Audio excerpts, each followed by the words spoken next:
And we are live. My name's JP Berg, and this is Politics with Peyman and JP, the show where we try to make some sense of a very mad world. Today, we will be discussing data center dystopia, communism, fascism, or neo feudalism, and the recent White House shooting. Another day, another shooter. So, with that said, we'll jump right into it. We'll bring up topic one, data center dystopia, and I'm going to throw it right over to Mr. Ascari. How you doing, brother? I'm doing pretty good. Um, yeah, I guess we're calling it data center dystopia, but it's just this whole overwhelming totalitarianism. So you have data centers that are growing out of control. Every day, our Prime Minister Mark Carney is coming out and he's saying, "No, we got anti-Semitism and anti-Islam this and racism that," and it's always coming out of the U.S., which ties into this whole speech censorship legislation. And then we have that activist judge that derailed or is attempting to derail the Alberta referendum, and it's just like you feel the weight of this oppressive government trying to crush you, just absolutely destroy you. I agree, man. And not only do we feel the weight of it, we feel the weight of it, and we're also constantly aware that no one else is paying attention to it.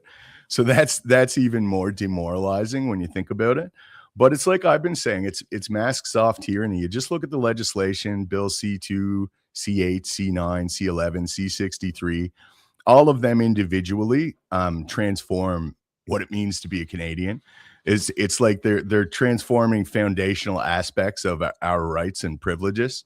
I say privileges intentionally there because that's what I think they are. But when you put them all together, man, it's totalitarianism.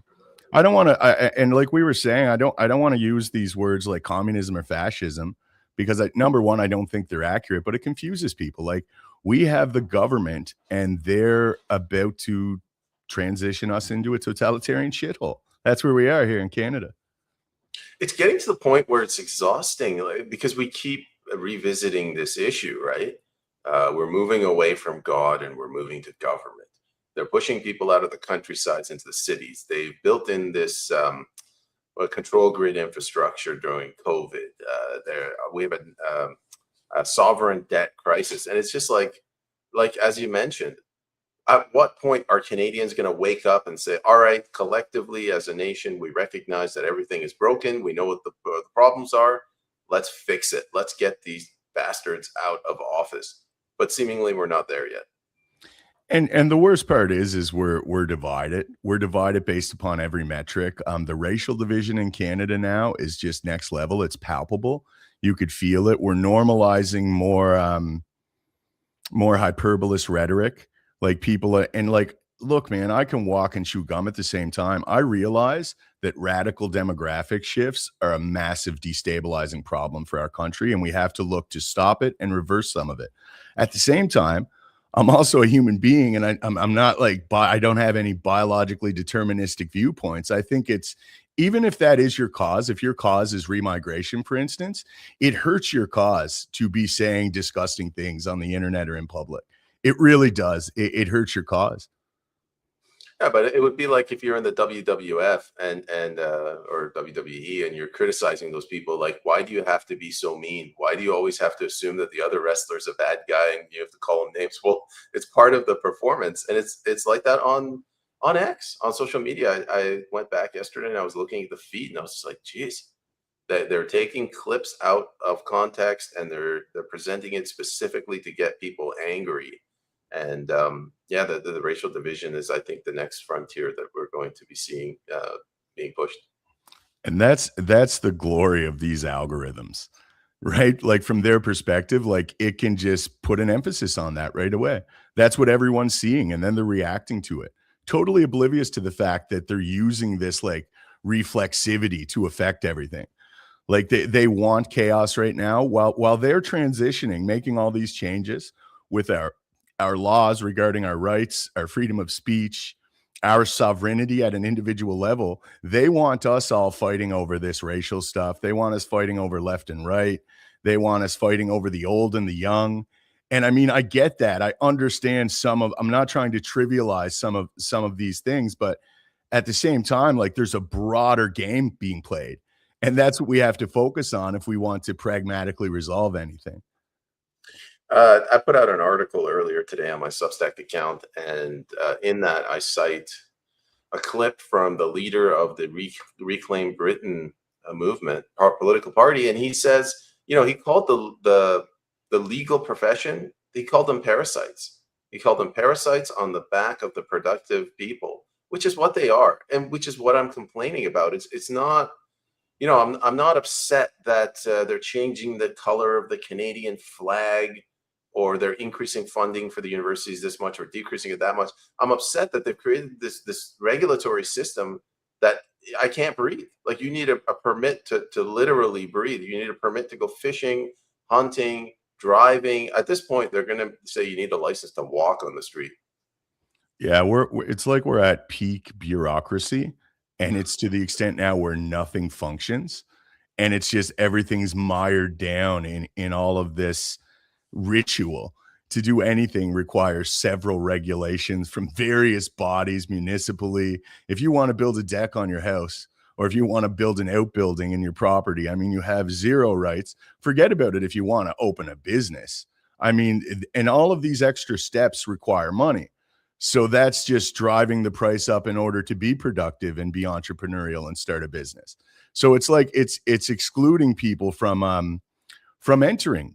And I mean, that's where we are right now. And that's honestly, man, as bad as that is, it's almost the least of our problems. Like, because they're trying to make changes to our laws that will totally strip us of recourse. We will be absent recourse in this system. So not only will it be mired down in this thick bureaucracy, we won't be able to do anything about it. Not that we could see a clear path forward presently, but at least we can talk about it. Very soon, they're going to throw Peyman and I in jail for even discussing these issues. I was talking to my friend Tony, who's taken on Air Canada, and he said, we don't have a justice system in Canada that delivers justice. We have a legal system that creates jobs and revenue. The purpose of our court system, it intentionally makes everything convoluted so that the lawyers can bill more hours. It's insane. If you listen to these whistleblowers or anybody that tries to self-represent, go through the Canadian justice system, it's always the same nonsense. I go to the court, they say come back in 90 days with this document. You come back, they say go to this administrative tribunal hearing and see what they say, and then they tell you to go to the ombudsman. Like, they're sending you around, and this isn't justice. Like, justice, you should walk into the court and the judge decides on your case. It shouldn't be that difficult. Oh, you got punched in the face? All right, 1 year jail time for the other guy. Yeah, you get the proverbial runaround, and I think they're honestly hoping that you give up if you're seeking justice. At the same time, they're implementing all of these tribunals, which have like mad powers for not being, there's not much oversight on them. Generally, there's activist judges or activist people in these tribunals that are making extremely consequential decisions on people's rights and freedoms. So it's masks off tyranny, and people aren't paying attention. Why? Because they're distracted about lesser issues. And again, I don't mean to trivialize it. I'm trivializing some of these issues only in comparison. Like, I know there's big issues with Canada, but like, very soon we're going to lose all recourse. And that's why I'm like scrambling. I'm doing multiple shows. I'm trying to break through the algorithm suppression and really try to make people realize. So with that said, this is a great segue for me to appeal to our audience to please share the stream. It's immensely advantageous for us. I guess it's also a segue to the second topic, if you want to move on to it. Let's do it. Yeah, we're kind of, hey, get out there, buddy. We're calling it communism, fascism, or neo-feudalism, and I'll tie it back to the tribunals. So communism, I mean, there's like a billion different definitions, but it's, the workers of the world unite. Where'd the label go? Fascism is like, the banking system runs the world. But we have some sort of hybrid of this where we have communism or socialism inside the country, but then we have fascism, the banking system running everything outside of the country. So I don't even know what to call it. Yeah, I've heard other people call it techno feudalism.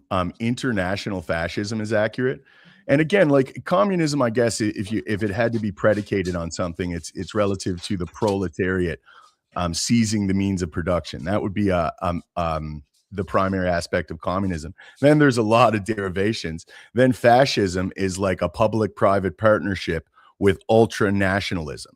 So that's clearly not what this is. We're not seeing countries being ultra nationalistic, but there's like an internationalism that's emerging, right? This globalism, this neoliberal ethos. Um, it's like I said, the best thing I can use to describe it is to say, as opposed to being citizens of a nation, we're more so indentured employees of a corporation. And then all of the corporations are beholden to this overarching banking oligarchy. And that's where our problems come from, in my estimation. Yeah, sorry, I got distracted there because I accidentally hit a timer on the ticker. So just goes to show how easily I can be distracted.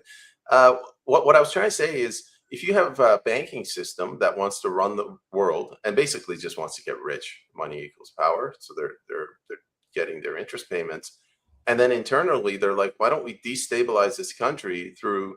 I'm just calling it socialism, but it could be the bureaucracy. Mm. Uh, you mentioned these activist judges that they're administrators they're putting in these tribunals. Well, for the bankers, that's a good thing. The more white people you piss off, and the more they're attacking the East Indians, and the more guys walk into Asian salons demanding to get their balls waxed, and people are fighting over that, the better, because no one's talking about reforming the monetary system. And this is the best thing to try to hammer home with people when you get these people that are super anti-communist or super anti-fascist. It's like, you guys, there's a reflexivity to this. How they utilize it is like a dialectic pattern. So they don't care if they have the most ridiculous, absurd activist judge, because their intention is to trigger this side. And then the intention of these both sides is to move the populace towards the tyranny, keep us distracted and keep us fighting while they change things that are basically unchangeable. Another thing I always find funny, if I'm out in the real world and I say this is communism. So I'm just using that, off Mhm. the cuff. What I mean is, I can't live in this tyranny. And then the guy, points out, like, no, Payment, it's not communism. It's fascism, because the central bankers are working with the corporations. And I kind of like, yeah, but you're upset because I'm blaming communism because you're a communist. Like, I still don't want what you want either. I want liberty. Yeah, yeah, definitely. Personal agency, like decentralization. Let's let families raise their own children. We don't need the government to step in and tell you what age your children should be to do anything. That's your decision, beyond breaking the law. I mean, there's alcohol laws and driving laws and stuff, but I mean, it's getting to the point now where they want to, well, and it's they're saying the premise of this is there's dangers online, there's online harms, so we're going to legislate that your children can't be on social media unless they're 16. But that's just a Trojan horse for their digital ID, because then we're going to have to all prove that we're not minors in order to access the internet, just like you have to do to purchase alcohol or something, for instance. Everything's moving to get forward in lockstep with these data centers. They're not rolling out the data centers because ChatGPT is taking too long to respond to my stupid questions. They're rolling it out because they want to control society. They want to control, finances, purchasing, all habits of people. And you obviously need a digital ID for that. Well, I mean, essentially, we already have one, but they're just formalizing it. So instead of logging in over here to X and over here over Gmail and over here to Facebook, you just log in through the CRA portal. Can you imagine, man? Like, trying to access Pornhub and you get a call to CRA in 1997 on your T3. What does it show? I often think, and I think of Edward Snowden. I think they just have massive database of everyone's internet activity going back for probably like at least a decade now. And it's not that they have people monitoring it or anything, but if you do something or become a problem or a threat to them, they can then access it and weaponize it against you, like in a blackmail regard, in just kind of just kind of inspiring you to toe their line potentially. But I mean, this is real, and now they want this to be above board. They want it normalized that they can totally eradicate privacy for people. And then you hear these naive people that'll say, like, well, if you got nothing to hide, why does it matter? And that's the worst argument. When someone says that, I cringe internally. It's unbelievable to hear people are that naive to this. Are people actually saying that? Because I remember they were saying that right after 9/11 and the Patriot Act. Yeah, definitely. I've heard multiple people express that sentiment and really mean it, like as if they're dropping some deep insight. Okay, hold on. I'm going to depose you here. When you say people, are these actual people or bots online? No, people in my regular life. Really? Yeah, and again, you got to think of the political literacy of most people. I don't think they realize the ramifications of that. It's like trading safety for this illusion of freedom. No, or sorry, illusion of safety. So you're trading all of your privacy for safety. And that's the premise. And look what we did with COVID. We were willing to lock ourselves down and scrutinize other people who weren't going along with the game in order for this illusion of safety. So people with the right fear stimuli, they're capable of following anything essentially. The reason that I may look a little bit disappointed when 9/11 happened and the Patriot Act was rolling out, they understood what privacy meant. So you had to come up with an argument to convince them otherwise, which was, if you have nothing to hide, what are you worried about? Now, if I don't think the question would even make sense with the brain dead people that I used to associate with. So if I tell them, they're going to censor the internet, they'll be like, yeah, of course. But why else do we have a government? The government exists there to filter bad stuff. And this had to occur over multiple generations. It's too counterintuitive. Like if you had have told someone this, even in 1980, like this is what the government's going to be looking to implement in 40 years, they wouldn't have believed you. They would have thought, no way, people are never going to go for that. But this has been accomplished gradually, incrementally. People use the frog in the boiling pot of water analogy. But yeah, we've acclimated incrementally to increasing authoritarianism. And that's where we are. Now we're at that point. Those who can see it are terrified.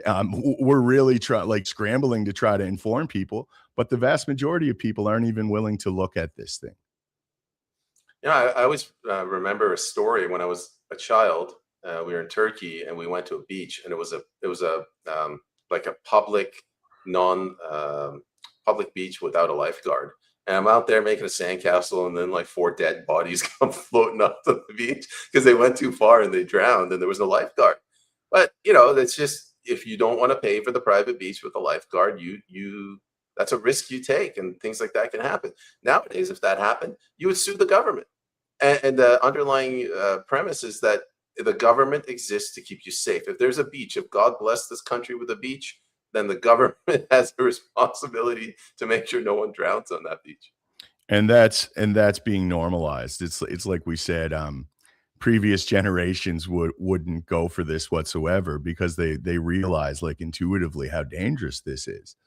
But nowadays it's accepted, and we've been watching this shift, I guess, a shift in the Overton window, where people are more receptive to that. And I think it's totally linked to less God.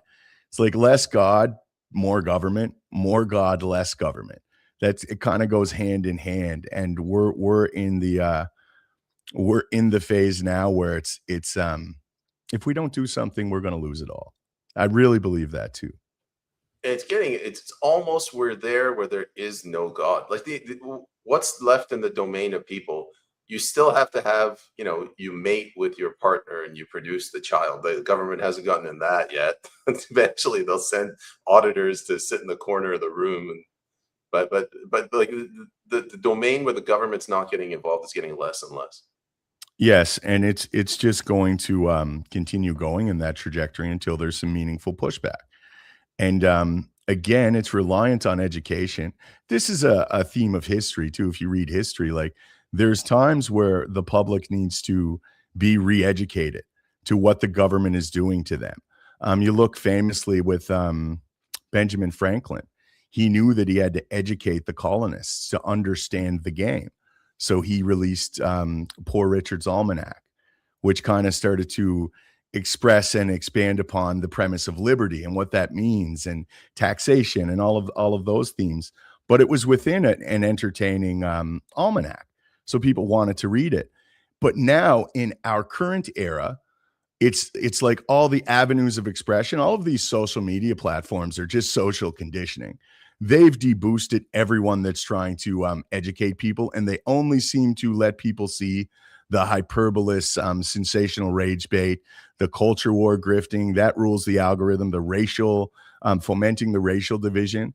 But if people are like trying to look at this objectively and pragmatically think about ways we can rectify this, that's what's suppressed. So, I mean, we don't even have a viable avenue to endeavor to educate the populace right now, even though we're still trying through these platforms. But I mean, it's seemingly to no avail. Yeah, platforms are useless.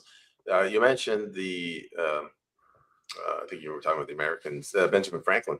The reason that they had the revolution, yeah, it was the tea, but it was the UK, England was in debt, and the Adam Smith is like, you know what you should do? Just tax the colonies. So they tax the colonies, they prevent industry from manufacturing, and they rose up. That was like a 2-3% tax. Now we're getting taxed to death, and our money is going to the bankers, and everybody thinks that's normal. Like, we don't have, forget agency, we don't have conscience anymore. We don't have a brain. We don't have intelligence. We think this is how life should be. Yeah, we're to the later stages of ideological subversion. And it's now to the point where we can't see the forest for the trees. And we have hit this stride of hyper normalization. People are okay with this, or they're apathetic regarding it. I think a lot of people are going to wake up living in this tyranny, and they're going to kind of be blown away because they weren't paying attention. They were willfully ignorant to this. And then they wake up one day and they're in a Soviet system, a Soviet style system. And that's going to shock a lot of people. I won't be shocked, but I'll probably be in the gulag at that point. You'll be shot. You won't be That's shot. right, against the wall. All right, next topic. You're going to have to speak to this one. I don't know what's going on. Another day, another shooter. So there was another White House shooting. People. It's almost like every day that ends with Y, there's something like this.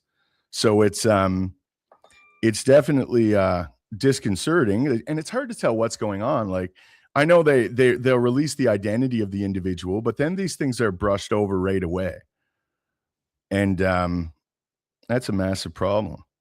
So the gunman's name was Nasir Best, and he was shot by Secret Service officers who returned fire, transported to a hospital, and pronounced dead on the scene. Dead at the hospital, excuse me. A bystander, a 41-year-old man, was also struck by gunfire during the exchange and was hospitalized in serious condition. No Secret Service officers were injured.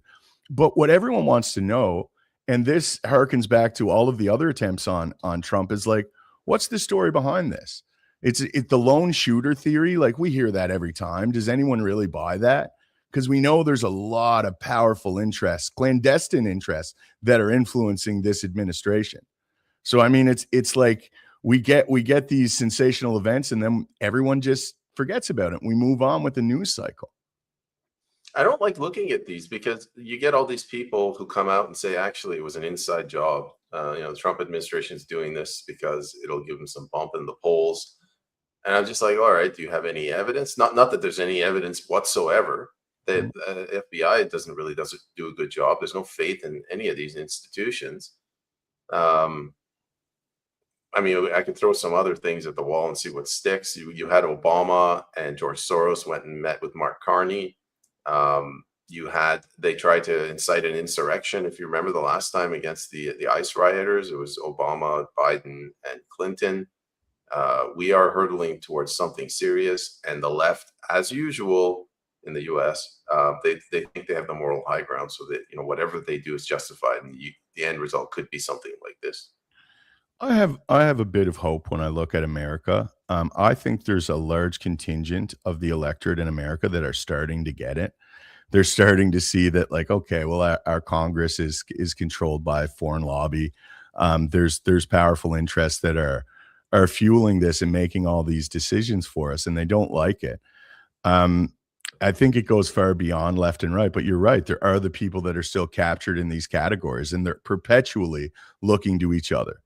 It's us and them. It's that us versus them mentality. And I think real reform will come from above that. We have to, in my estimation, we require transformational monetary reform. We need credit to be issued at a national level, not a supranational level. These banking oligarchies have been rigging the game since 1913, even way before that. You can go back to the Battle of Waterloo, where there was a scout on a racehorse put there by the Rothschilds to run back and tell them who won the battle, so they could then do that era's version of insider trading. There's been ambitious bankers that have been working to steal agency from our nations, from our politicians, from our institutions for many decades, and we're in the late stages of that. And I think that's where, like, we can't be liberated at a national level. We can't we have to be liberated from this banking oligarchy. Well, yeah, that's like another problem. How do you do that? The problem is that you have a Ponzi scheme, and there is no way out of a Ponzi scheme that doesn't have pain in it.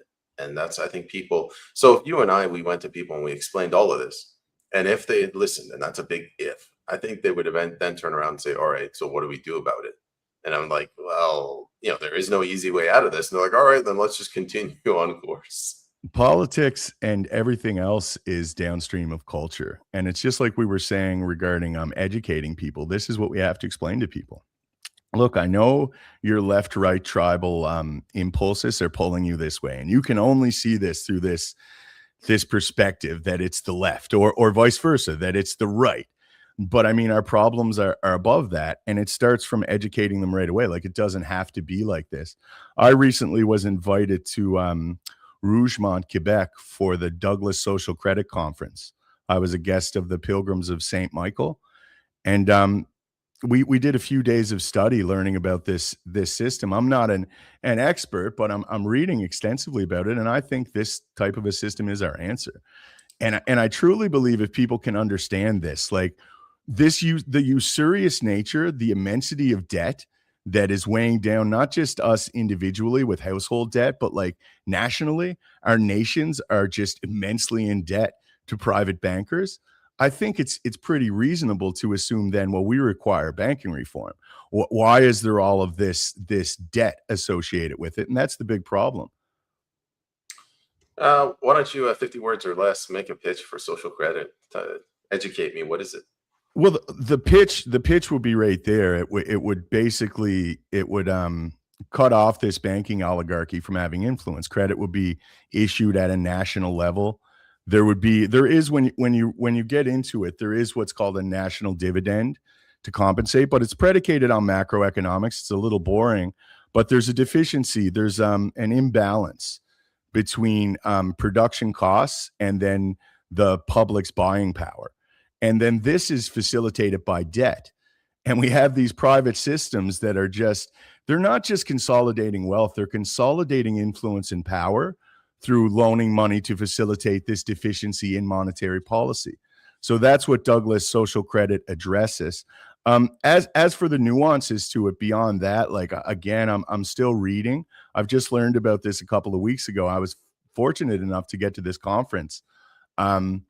But it's exciting. For me, my work has led me to some conclusions. Like, number one, the left-right divide is real, but it's not as relevant as we think it is. And they really foment that division, and they're fomenting the racialism and everything.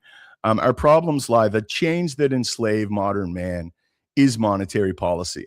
So somehow we have to conceptualize a pragmatic solution to sever those chains. But that was where I was. So I would be telling people this in my articles, in my posts, on my shows. And when people said, like, well, what do we do about it? What's a practical solution? I wouldn't have one. And I was really stuck. I was stagnating. I was getting demoralized. Like, I can't keep describing this. My diagnosis, I feel, is sound, but I have no viable prognosis. And this is very intriguing. I think this is a pragmatic solution. And I think once people learn about some of the nuances to it, I think they will agree.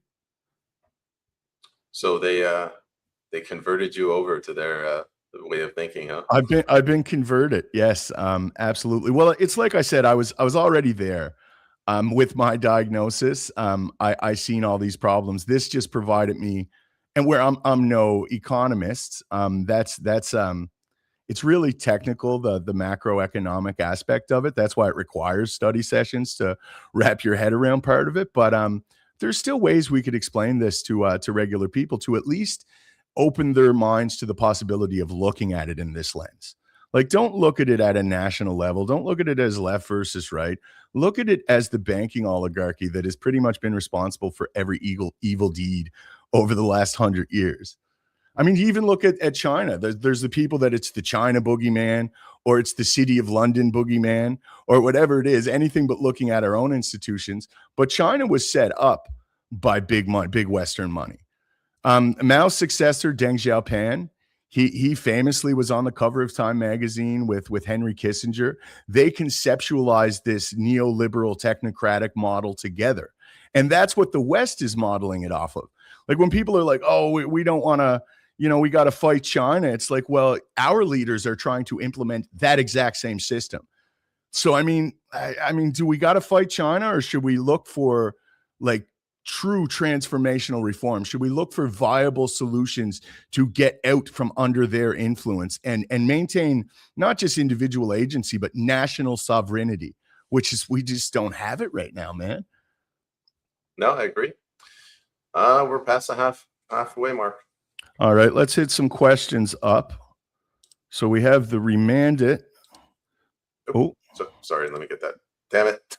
Okay, you do it. I was going to take it down. Okay, no worries. Good morning. Tomorrow, the PROC SECU federal committees have a meeting tomorrow to discuss some of these bills. Both my submissions have been posted online by them, and I'm hoping they engage with it from a public perspective. Should I take it since you take it first, brother. Yeah, I'm in BC. Remanded has been very poorly treated by all political parties, all legislators.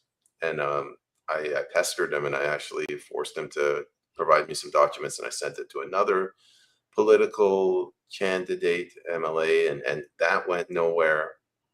I don't really have high hopes that this will succeed. Something about Canada, I don't see progress coming through the political avenue. I see it coming through the citizen avenue.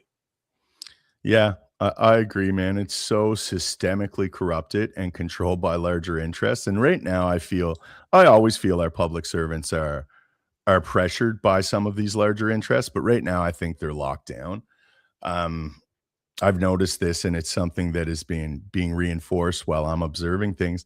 But the remanded has put so much effort into all of these causes, and just consistently nothing seems to come of it. I feel so terrible for him, but at the same time, it's inspiring. I use his catchphrase, "We keep going," frequently. That's how I think of it myself. Because, like, what else do you do? It's like we're kind of losing presently, but do we just give up? Of course not. We keep going. So, I mean, God bless him for continuing to be optimistic and continuing to push this. But I agree with you, Peyman. I think any real change is going to come from outside of the system. So we have I See Crap Daily, and I will say first, I followed this account since I made my account. This guy is immensely wise and insightful, and no one sees his content. So get over and follow I See Crap Daily. They're trying to monopolize education by keeping kids offline. They'll ensure they own the information your kids see through their formative years. So you can go ahead. Does he mean by keeping kids online? I would assume so. Keeping kids offline, then sure they own the information. But I mean, they've monopolized education long ago. Our whole education system is based on a Prussian model. It's meant to establish conformity.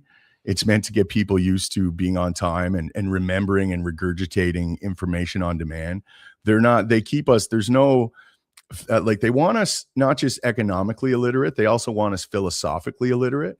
Because if you're not philosophically illiterate, a lot of the atheist premised laws that they're trying to push through don't make sense. If you're a soul with meaning, they can't desanctify that and then, oppress you. But if you're not, if we're some kind of cosmic accident, they can. But I believe they've monopolized education a very long time ago. But it is getting worse. It's progressively getting worse. People think that public education system it's a good institution and staffed by good people. But think of it as like you have a book that's not written, and that the school writes that book. The school determines what that outcome of that book will be. It's the same thing with children. That they go in and they come out the other end educated by this education system. And so whatever the powers that be want that kid to end up looking like, that's what they'll reform the education system to deliver. Yeah, it's a mandatory public education too. Like you're not legally allowed to, unless you're providing a super expensive private school. But there should be more choice. I really would appeal to people to homeschool presently. And I know that's not easy. I come from the working class. I'm struggling like everyone else in this economy, but man, it's worth it. Don't give your children to these people because they're just filling their head with lies. Some of the most detrimental, anti-logic lies you can imagine. So we have Johnny Tightlips. I have heard this as well from real people. I have nothing to hide. That's a little hard to know the context because we do. Oh, that was earlier when if you have nothing to hide, why do you care about the censorship law? Yes. Yeah, man, it's ludicrous, right? And this is the level of infantilization, or this is the level of naivete that we're dealing with when we're trying to express how dangerous these bills are. Not only are many people unaware of the bills, they have sentiments like that. That just comes right to their mind. Well, I got nothing to hide. It's the government. They can go through they can go through all of my information. I'm fine with that. Like that's I would never be fine with that. It blows my mind that people have that sense. I think the people you and JT hang out with are way smarter than the ones I hang out with, because the ones I hang out with, they're credentialed elites. They're lawyers, accountants, bankers, and they're just completely brainwashed. They wouldn't even rise to the level of asking that question. This is something that's interesting. It's a little off on a bit of a tangent, but IQ or education level doesn't make you aware of this. There's something more. It's like something within your discernment. I meet many well-educated and credentialed individuals that are just absolutely oblivious. And it's kind of weird to me. It's disconcerting. But it goes to show how much of a modern education is just an indoctrination. They've been indoctrinated to see the world through a very, very small perspective, and they're not willing to step outside of that because they'll dismiss you. It's like, and they're the educated people are less humble in their approach. Like, you're just an uninformed, you're an idiot. You know what I mean? You don't know what you're talking about, buddy. I'm educated, and that's I'm a doctor. Correlating. Yeah. That's right. This guy's like a doctor of tourism. Yeah, but even a medical doctor. I mean, you're a doctor, Peyman. You're humble enough not to put it on your thing, but I mean, there's a lot of immensely educated people that don't see this. There's a lot of educated people that do, and there's a lot of people that have virtually no education, like myself, that has been seeing this. It's the point I'm trying to make, very poorly, I might add, but the point I'm trying to make is that it's not relative to your IQ. It's not relative to your credentials. There's something else. Is it skepticism? Discernment is what I keep coming back to, but it's certainly not IQ or education. So Johnny Tightlips, I just had a conversation with people close to me. The question, how can you even question the government as if, who am I? These people are spoon-fed the man narrative, running in circles with politicians, so it helps them justify this. It's pretty much what we were just discussing, really. That was a lot of word salad there, Johnny. I think he wrote that fast. He's saying there's people that are close to him that'll say, like, how dare you question the government? These people are spoon-fed narratives. I know what it is now.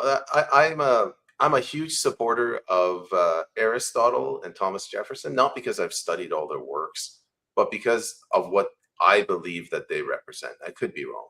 And if somebody comes out and criticizes either of those people, I get angry. It's the same thing with people when they think government is a good thing, and if you criticize government, they get angry. They don't know why they're angry. They just know they're angry. And this is I've mentioned this a lot. It's like people in the modern era attach their ego to their positions. And that just makes people like you stagnate then, man. You can't learn anymore because now you're convinced. And instead of exploring a topic through discourse, you're just trying to win an argument. So, I mean, it's like I've never done that. And I try my best because I have those same impulses, like that competitive nature, I guess it ticks off. You want to be right in some regards. You want to be the smart guy. But I think we really have to humble ourselves in order to see this thing because it's multifaceted. It truly is. That's brilliant the way you frame that. They're putting their attaching their ego to their position. That's what happened during COVID. Their position was vaccine good, government good, don't kill my grandma. And you criticize that and they flew off the handle. I mean, like people you've known for 30, 40 years, and they freak out. In that instance, it's also they're deriving security from this narrative. They're scared. Number one, they've been influenced by this stimuli that has them in a state of fear. And then so they're making you afraid, and then they're providing you with the solution. And that's their problem reaction solution thing. And that's this narrative. So then by its very nature, anyone who deviates from that narrative, you'll give them vitriol. And you've seen this, and the best example of it would have been if you walked into a grocery store without a mask on. Everyone thinks right away, hey, I got my mask on. Look at this asshole. And right away, it devolves into something almost barbaric. You've seen fights, fist fights. You've seen police dragging people out because they refuse to wear a mask and submit to this narrative. But it just goes to show what we're dealing with. Don't see low IQ people. See a programmable army awaiting further instruction. Man, if we're going back down memory lane, do you remember the nurses? They were the worst. They were so sanctimonious. What do you mean you can't wear a mask? I wear a mask for 8 hours a day. I'm like, well, that's good for you, bro. But what you wear in your uniform doesn't mean I have to wear it. Cops wear bulletproof vests doesn't mean we have to wear bulletproof vests. But you can't say that. You couldn't say it at the time. How about just no, I'm not wearing the mask. And I'm not explaining myself. I'm not wearing it. And that, like I just refused to. And I knew a few guys like that went through the whole restrictions like that. My one buddy, Bryce, you had him on your show. He was filming himself and I had all these businesses. He would no, he'd carry around a legal document, something he took offline that would say he can enter this establishment. They can't discriminate against him. And eventually he would win. But man, I thought at the time, I don't know how you do it. I don't know how you can go through your life being that, with that much extra trouble every time you want to enter somewhere. But for him, he was just not going to do it. And at the time I was thinking, you're kind of nuts, bro, for doing that. But now I admire the shit out of it. It's wow, you really went through all that trouble to stand on your principles. So it's, there are people that are impervious to it and they're willing to have the fight. And we need more of those people. It's true. So let's see what else we got here. Excuse me. Having a hard time. I've got a new computer here. I'm trying to maneuver my way around it. So we have another one from IC Crap Daily. Shootings like this are like potholes. You don't see them until you're about to hit it. And at that point, it becomes a 50-50 chance of a bad outcome. There is no way to prevent this. Just prepare for them. You want to take that one, Peyman? No, it's a good analogy. But I mean, a question I would ask is, why have what is this, the fourth assassination attempt of Trump? How come this never happened to previous presidents? Or maybe if it did, were we not paying attention? It's the frequency that's really strange. Yeah, and the lack of information, the lack of transparency is my major criticism regarding it. Right back from the Butler, Pennsylvania shooting. That kid had some really weird links to BlackRock. He was in a commercial. His house, they went to his apartment and it was professionally cleaned, where none of the silverware had a partial fingerprint on. There's some bigger things behind this. It's not the lone shooter narrative that we're constantly fed, and that seems to be the same sloppy leftovers that we're being fed regarding all of this. They're not letting us know anything.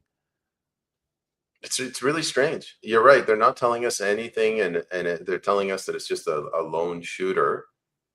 Is it just there's a excess of lone shooters out there. Where the hell were these lone shooters during the Biden administration, during the Obama administration, the George Bush administration?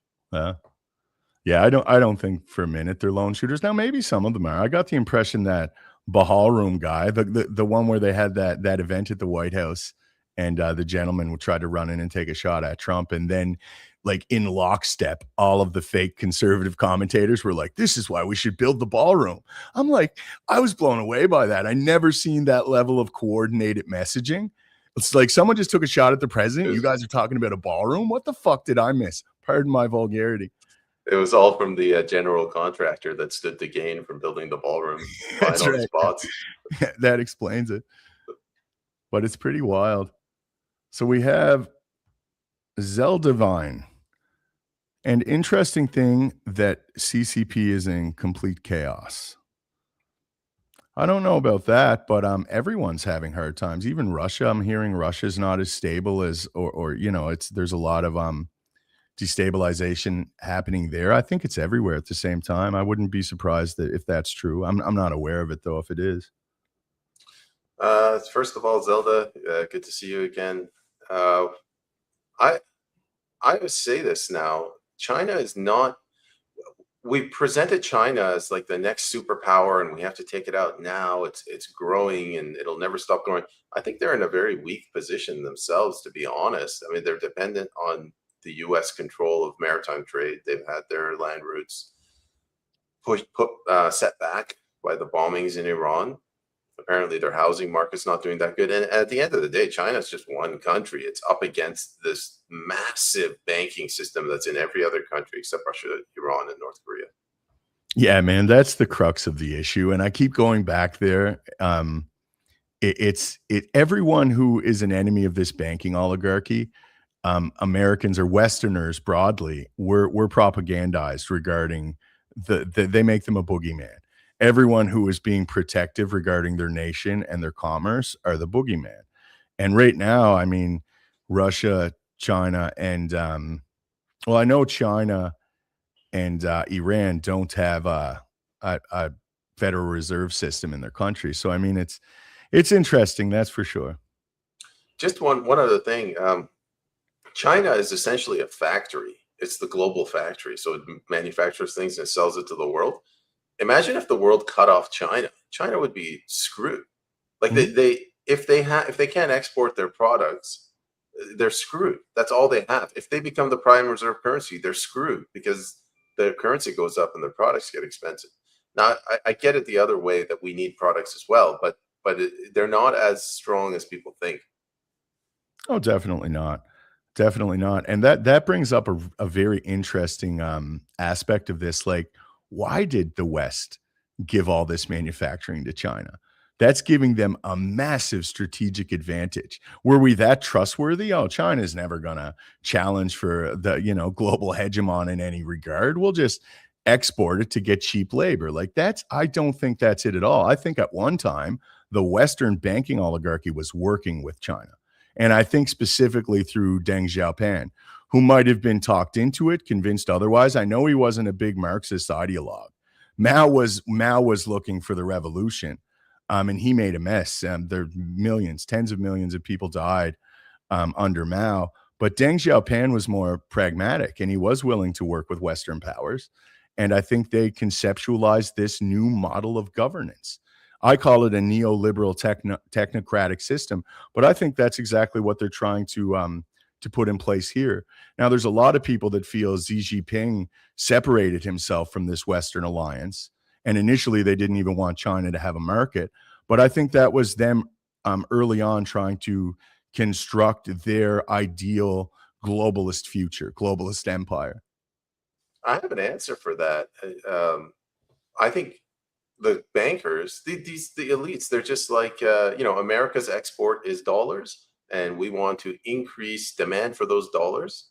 So China is going to export currency. Essentially, China is buying U.S. dollars, and America's buying manufactured goods. And these guys, they're playing like a game of, I don't know, Risk or Monopoly. Like, we're going to have a printing press over here in the U.S. We're going to have a factory over there in China. And we're going to have some energy oil fields over here in the Middle East. And when you look at the conflicts of the 20th century, the big ones, World War I and World War II, looking at it through that lens gives you some other insights. Like, I really think this banking oligarchy is willing to do anything. They're willing to push our nations into war with one another in order to maintain their hegemon. Because at the end of the day, it doesn't matter what we do nationally.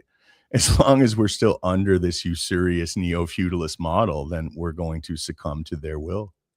Yeah. So we have Canada Waltz. Nice floating banner, guys. 4 attempts that had guns fire on scene. Think the FBI may have diffused more before such a stage relating Trump. Agree it should be more transparent, easy enough for Republicans to start a special committee to open such up more. No, question mark. I can take that. The problem with these committees is you start the committee and then Donald Trump comes out and starts another war or puts a picture of himself as Jesus Christ and you derail that committee. There's only so much attention span in the world. That's the big thing, and you read this in a lot of their tactics is they overwhelm the population with so many different narratives that we don't know what to look at. On top of the division, the chaos, the economic strife that people are feeling right now, and then they want people that are trying to inform people to be demoralized. Like, they really want people like Peyman and I and millions of other people in the world that are really on here on alternative media trying to provide some perspective on this that people aren't frequently given, and we're deboosted to the point where it's just demoralizing, and that in turn makes them less likely to realize some of these problems. So with that said, I will appeal once again for, we have about 130 watching presently. If you guys can share this, it's very much appreciated for us. It's the only reach we get is from our viewers sharing it. So once again, thank you very much. So we have Peter Wood. Yes, China is not in a healthy place. Nobody is. That's kind of my take on it, Peter. I don't think Russia's going very well right now. I think there's a lot of strife in Russia. Go ahead, Ben. Russia, I haven't had a chance to look at it. So yesterday, Ukraine struck a university and killed a whole bunch of children, students, young adults in Russia. Russia retaliated with the Reshnik strikes. I think it was in Kiev. Yeah, I mean, here's now. I was speaking with Andrei Milosh, whose wife is from the former Soviet Union. He was at the conference I attended, and he was telling me a little bit. I don't want to put words in his mouth. This is my interpretation, but there's a lot of people that are done with Putin. They've seen Putin just acquiesce to everything regarding this conflict. It's really hurting them economically. It's hurting them directly, as you said. These strikes are killing their citizens. They want someone to push back now, and that's making it very precarious in Russia right now with the power dynamic. So, I mean, everyone knows the people underneath Putin are ruthless, and they would be replacing him under the pretense of being more aggressive. So we're at the crux of like major world conflict right now, and it's terrifying because no one seems to really know what to do about it. The problem Putin is facing is he knows that if he's walking into a trap, right? So NATO is trying to provoke him so that he attacks a NATO country so they can invoke Article 5 or whatever and attack Russia. But on the other hand, Iran has shown that there is a way to take on the West, win the information war, humiliate America, and draw a line in the sand. So yeah, I think he's in a precarious position, and he needs to somehow establish deterrence to say no. This is no more. We're pushing back.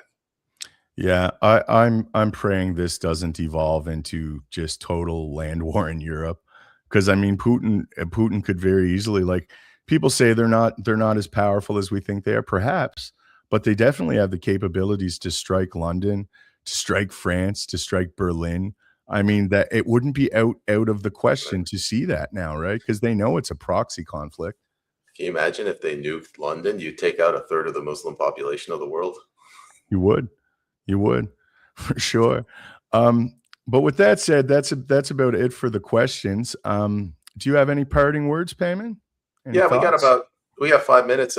There's a comment from Shareware about the race in BC. If you want to bring it up, I started. Absolutely, yeah. I didn't see that. I meant to go through everyone. Do you want me to bring it up? Sure. I wonder what the next steps are. Have you touched on the leadership race? Elliott, 43, Findlay, 43. Those are the two women that are running it. So I don't treat politicians as people anymore. They're objects. So Elliott is the slightly younger, more attractive one. Findlay is the slightly older former politician. I think she ran federally. Everyone is saying Findlay is a little bit better. Elliott is controlled opposition. My concern is that she's attractive. She's going to get the male vote, and all the elites are behind her, like every single former premier. So they'll just rig it and get her in. So she's the one that the establishment seemingly wants to win, essentially. That's my sense. I'm not looking at it too closely. I've given up on provincial politics in BC. I again, man, even national politics, I think it's synthetic and performative now. It's there merely to provide us with this illusion of participatory governance. And you could see this now. I've been saying this for years, but it's evident now. So, I mean, we have to start changing the way we're thinking of this. And we have to look more broadly. And again, I'll go back to it, man. It's monetary reform. It's the only way. It's the absolute only way that we can maintain national sovereignty and individual agency. Beyond that, we're going to be locked into some kind of technocratic hellscape. Look, man, you're right. And unfortunately, what you and I are doing is probably the best way to help the country. Like if you and I were running for office right now, first of all, we wouldn't win as independents. Even if we won, they would whip us and they'd say, you got to vote this way on this trans bill. We got to vote this way on increasing the debt. Yeah, and a lot of people don't understand that too. Like you don't run for parliament and become an MP and then get to represent your constituency. That's the myth, man. And it's not even it's very obvious that's not what occurs. You have a party whip. You're joining the red team or the blue team, and this party whip ensures that you do exactly what they want you to do. If you don't, they will get you out of there at the earliest convenience. We've seen this time and time again. We've had people on PST, former MPs that kind of relayed this to us, like Derek Sloan tried to take a stand and he was kind of pushed out. And I mean, that's what happens. And the people that are players in this realm, they understand that. So it's only the greasiest of people do well in these situations. And that's what we have. The system itself ensures we'll have people of poor integrity filling these roles. Yeah. You got to be what do they say? Politics is a team sport. So you just sit down and shut up. That's pretty much it, man. It's pretty much it. It's not a great note to end the show on. But I mean, again, it's accurate. I frequently say it's not a black pill if it's true. It's a realization. And I mean, we have some hard realizations to make in order to start to figure out a trajectory to get back to something decent. But with that said, do you have any parting words you want to say goodbye or promote anything? Follow my content at inlayterms.substack.com. We also have an episode of Philosopher Stoic Teddy Bear tomorrow, and catch us here every morning, 9 a.m. Eastern, Monday to Friday. Absolutely. Thursday. And I will ask you guys one more time. We get most of our views after the live show, where it is a morning show. So if you guys could share it, it's very helpful for us. So with that said, cheers. We'll see you tomorrow morning.